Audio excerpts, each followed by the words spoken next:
So today we're going to be reviewing the 2023 Dell G15, specifically the RTX 4050 configuration, so let's get into it.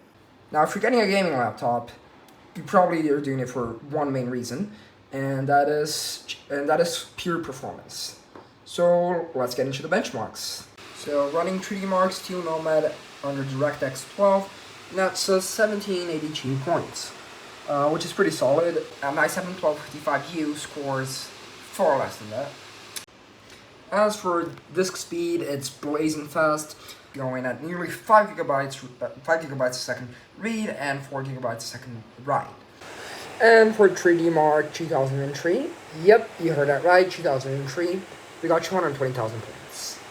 I mostly just did it because I thought it would be funny, but yeah, if anyone cares about a 21-year-old benchmark, well, here it is. For Cinebench, we got a score of 16,457, which is just above first-gen Threadripper. Though keep in mind, we're doing this with 10 cores and 16 threads rather than 16 cores and 32 threads. Performance on the Dell G15 is insanely great for the value. In terms of input, we have a full-sized keyboard with a number pad and 4 individual RGB lighting zones, and also this offset trackpad. Now, it isn't too bad. My old Asus FX505 DT had a far worse trackpad, but it also ain't great. As a matter of fact, the trackpads on these old unibody MacBook Pros are still way better since they're glass tops. This computer's 13 years old already, it's a 2011. Even 2008 ones will have glass touch trackpads, so yeah. So the Dell is kind of behind in terms of input. When it comes to build quality, it is fully plastic on the inside and outside, but not all plastics are made equal. It feels pretty sturdy and does not creak or bend very much. Even the display is like very sturdy, which you don't normally see with these plastic casing ones. It does feel a bit cheap.